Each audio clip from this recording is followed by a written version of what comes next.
Hey everybody, welcome back to Flag/Fan Friday. Hope you like the Netherlands episode. So, as you know, this is the part where I fix some of the small mistakes we made in the episode, or I talk about the things that didn't quite make it into the episode. For one, yes, I know there are quite a few spelling errors. The largest one probably being the Wadensee, not the Waldensee. Honestly, I have no idea why I got that wrong. Sorry. I accidentally used a picture of the king and his mom, not his wife. What I meant to say is the Netherlands is the most densely packed country in the EU, not all of Europe. That title actually still belongs to Monaco. One thing I wish we could have kept, but I had to cut it out of the video because it was too long. We talked about the massive infrastructure of transportation in the country. They have over 140,000 kilometers of road, 3,000 kilometers of train track, 6,200 kilometers of waterways, including overpass water bridges, and get this, over 35,000 kilometers of bicycle paths. Over a third of the country claims that the bicycle is their main form of transportation on a daily basis. And speaking of which, KLM is the world's oldest national airline, and they supposedly have the oldest national anthem. I also forgot to mention that there are 3 recognized minority languages. They are Dutch Low Saxon, Limburgish, and Gronings. I accidentally said that Papiamento was a Dutch Creole. It's actually more of like a Portuguese Creole with some Dutch influence. Apparently April Fool's Day was started here because of the war stuff. I also wanted to talk about the relationship they had with Japan. It's weird because the Japanese were pretty much isolated for a long time, and the only country they allowed to trade with was actually the Netherlands. In the 1600s, they set up a port at Hirado. Also, I forgot to mention that for a very brief period of time, they actually colonized parts of Brazil. And yeah, that's just about it. There's a lot of other things I could have mentioned. If I forgot anything, feel free to write it in the comments. But in the meantime, we gotta get to the flag. So without further ado...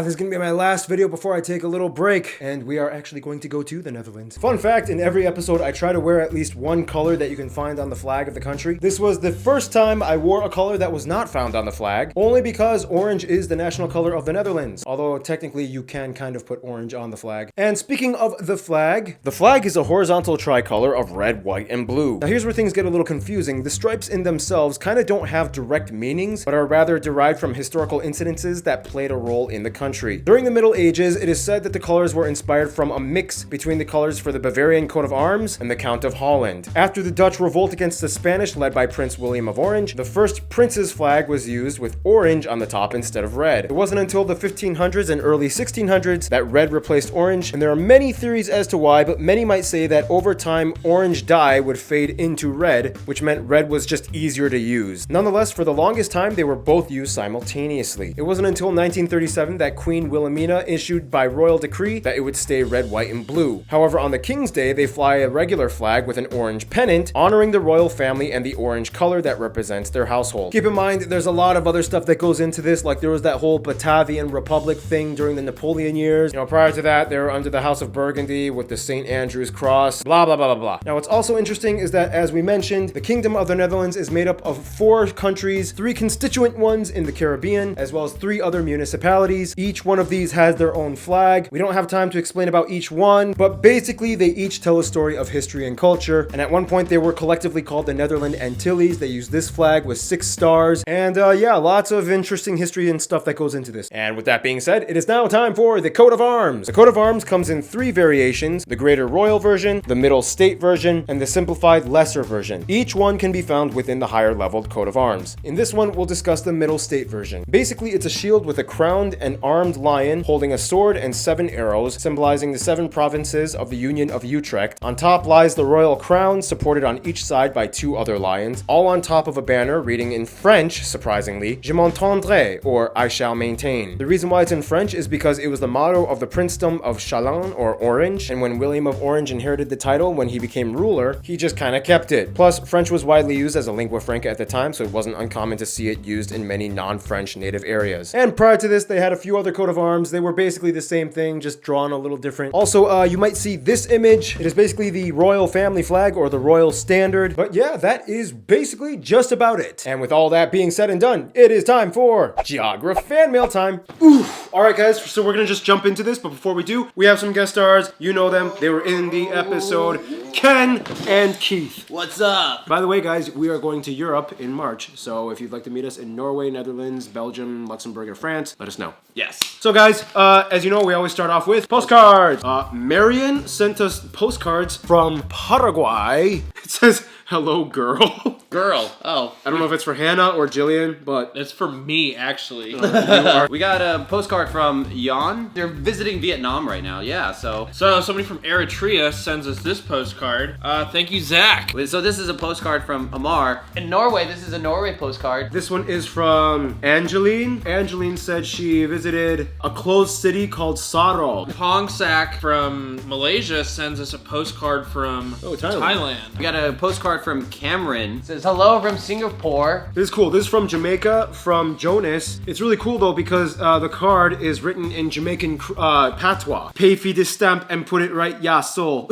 And yet there is no stamp there. Log on. Thank you, Jonas. Wagwan. Oh, so I got this postcard here from Matt from Texas. He sends us this postcard from London. I guess he's on vacation there. We got a postcard from David in Toronto, Canada. We got this from Robbie, who visited, I believe, St. Petersburg in Russia. Samvel. He's right now visiting Ukraine. Okay, so Matt from America sends us this postcard from Detroit. And finally, we got one from Akira, who visited North Korea. You bought a Kia?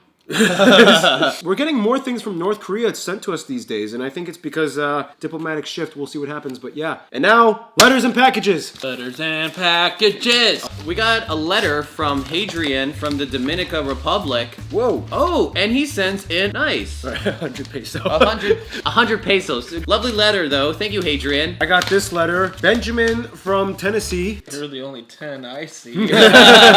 I'm pretty sure you're a 10. He's really into conlang, so constructed languages, and he asks me if I can find out what inspired his script style. This really looks like Armenian. There's a lot of Armenian in Los Angeles. Yeah, so. a lot. There's a little Armenia. This is from the Netherlands. Abel. Abel, thanks for the postcard, by the way. Sharks are cool. He sent us these chocolates from the Netherlands.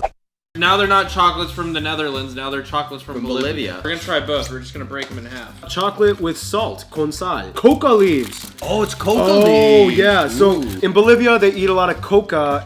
It's kind of like what they use for headaches. This is the salted one. There's a salted one. 3, 2, 1. All right.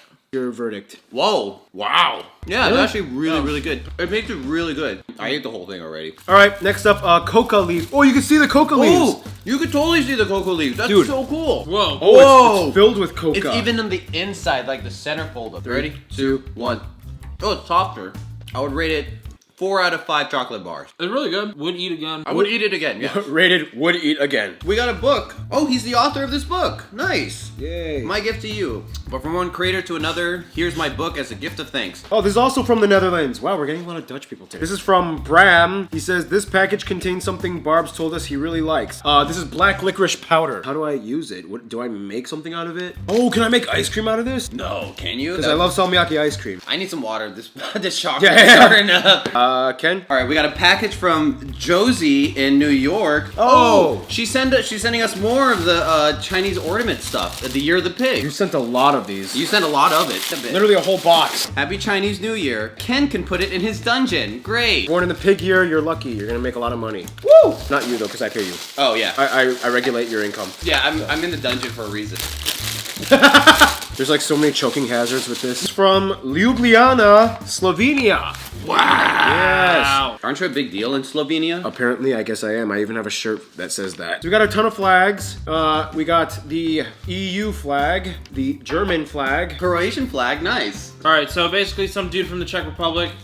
Okay. Oh my god. Oh, here's this really cool banknote. Henry, you're an awesome dude. Thank you for the candies. We're gonna try these out right now. They're pretty Oh, this is not bad. This is actually pretty good. It reminds me of gummy worms, but you know, different. Oh, they're like Skittles. I was right. All right, we got 3 more boxes. Final 3. This one's from Gabriella from the Netherlands. Another Dutch. We got a lot of Dutch fans sending in mails today. What is all of these? This is hagelslag. This is basically sprinkles that you put on your toast for breakfast. Gabriella, thank you so much for the letter and all the stuff that you sent in. We are definitely going to be eating these snacks. I can see how the honey fights against the black licorice. It's fighting hard right now. I don't know what I like it. It's okay. You want another one, Key? No. All right, this is really cool. This is from Mike, who is in the military, and he is currently on the USS Thunderbolt in Bahrain. I've been a big fan of your series since I discovered the Chad episode. He recently took a trip to Oman and sent a ton of things from Oman. Traditional Omani hat. Wow. There you go. Feels like a hat. Frankincense soap. Dead sea salt bath scrub for my mom. Scarf. And this is a Oman cloth basket thing. Perfect. Ah, Yeah. that's what I always wanted. Since, you know, I'm Jewish and everything, you can wear a little yarmulke. 1 bottle of arak. This stuff Yeah. is strong and it is almost like concentrated licorice. 50% alcohol. It's more than vodka. What? Don't do shots of this. You will need to mix whatever you pour out with half water and put on ice. Nope. Challenge accepted. Challenge Nope. accepted. We're doing a shot. it right We're now. doing a shot. So guys, before we do this, just keep in mind, we do not endorse underage drinking here at Geography Now. If you are underage, do not drink. Me and Ken and Keith are of drinking age. Keith is not going to take part in this, but we are. All right, ready? Salud. Salud.